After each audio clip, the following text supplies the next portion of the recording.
action.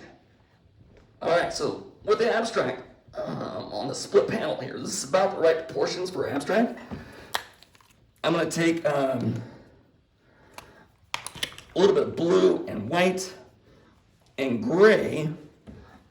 And so like this already has a base coat on it. I'm gonna show you guys how to do this. So when you put the paint on, you wanna avoid like large brush strokes. So in other words, you want it to look a little bit more ambiguous as far as like how it's painted. So you don't wanna be able to see distinct brush strokes like this. So what I would do, I'm gonna change color. I'm gonna hold the brush further back like this.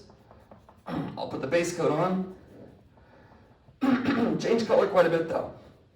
I'll worry about values when you're doing your base coat. Some texture. And so this is a pretty good value for the base coat so far. I'll take the blue, a little bit of black. That's pretty saturated, so I'm gonna add a little more black to it. Tone it down. And so your first coat with abstract is generally gonna be a little bit darker. Then you'll go lighter. And then back to darker glazes, and I'll show you that whole process. So right now, I have all these brush strokes going kind of fast here. And if you're doing abstract, yes, you can use more paint. So you can kind of ignore a little bit what I was saying.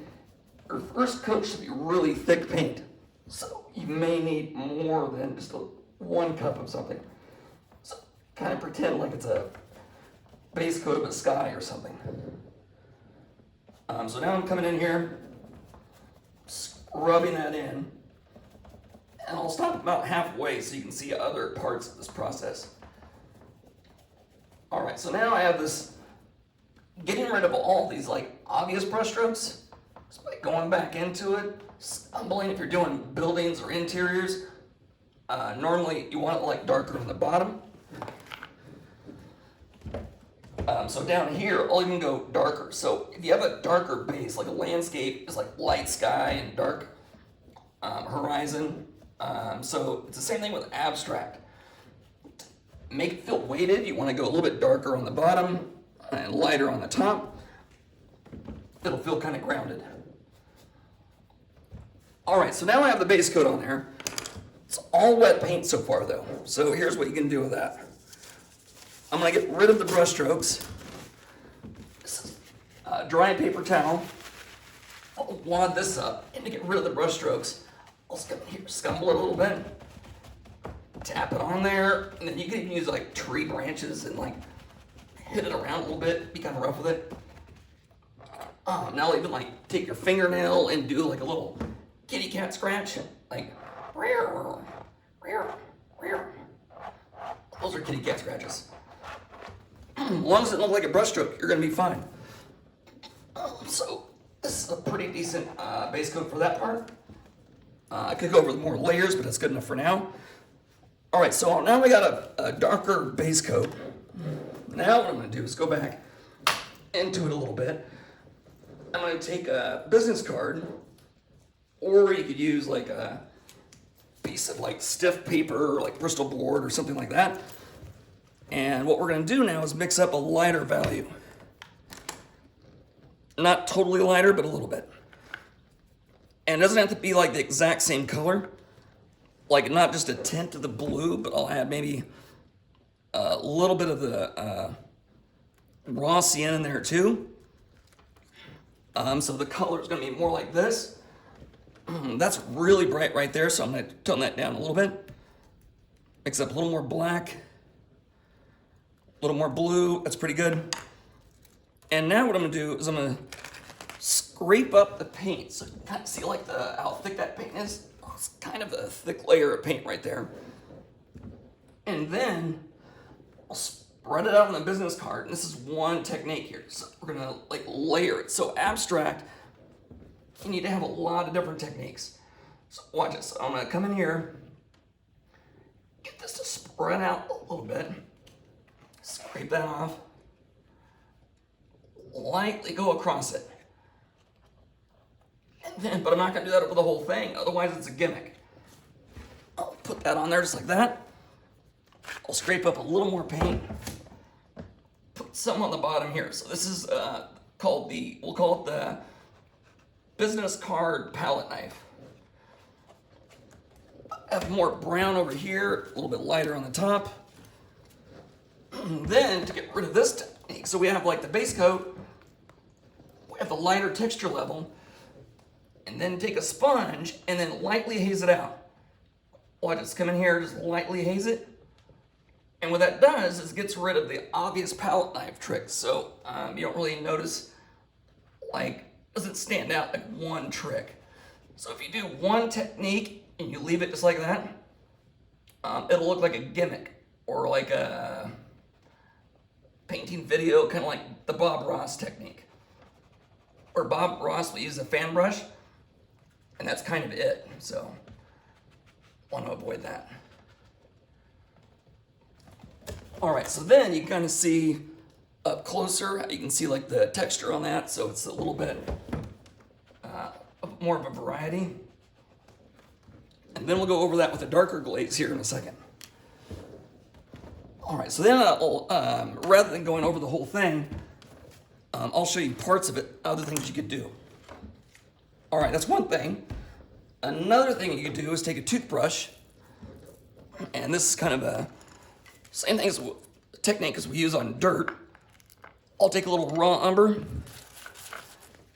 toothbrush liner, and I'll make that a little wetter.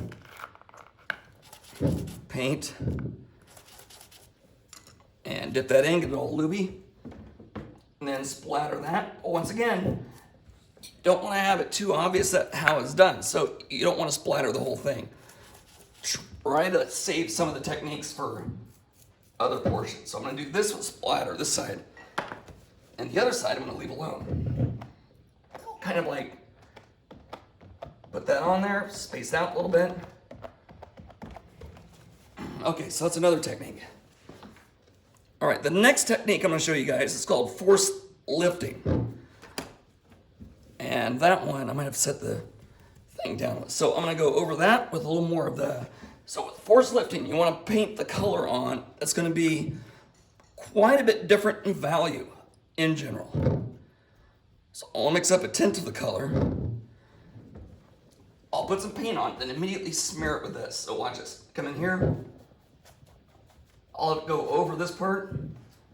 And you can see the contrast that I have in there quite a bit. Right now, all you see are a bunch of brush strokes.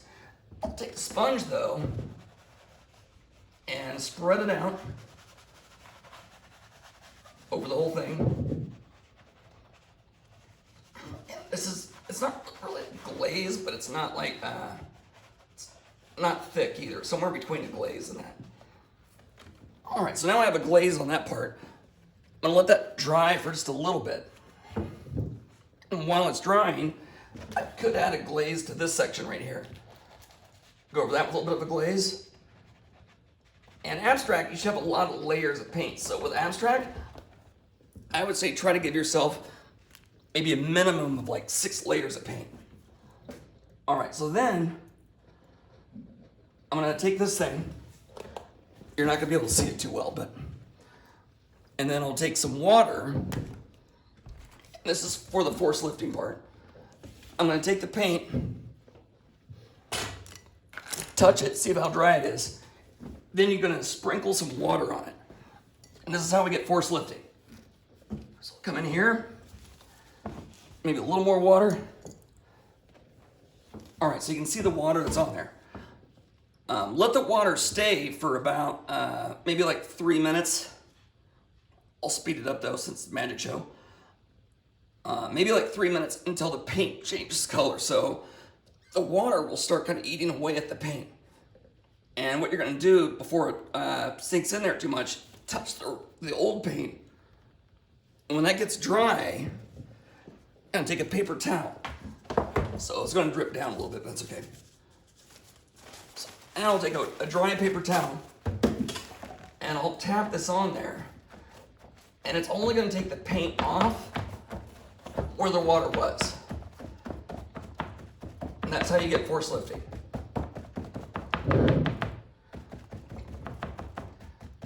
All right, so now I have a glaze A little bit of the force lifting here. And this is a nice effect to put on sides of buildings or interiors as well. If you're doing a wall or an inside shot, the force lifting is kind of a nice effect. All right, so now I have the force lifting, business card, toothbrush splatter. Up here, I put this on earlier. That was a little bit of gauze and stuff that I glued in there. Okay, so right now, that is Abstract Show Part 1. I'll do more details later, but that's a good start.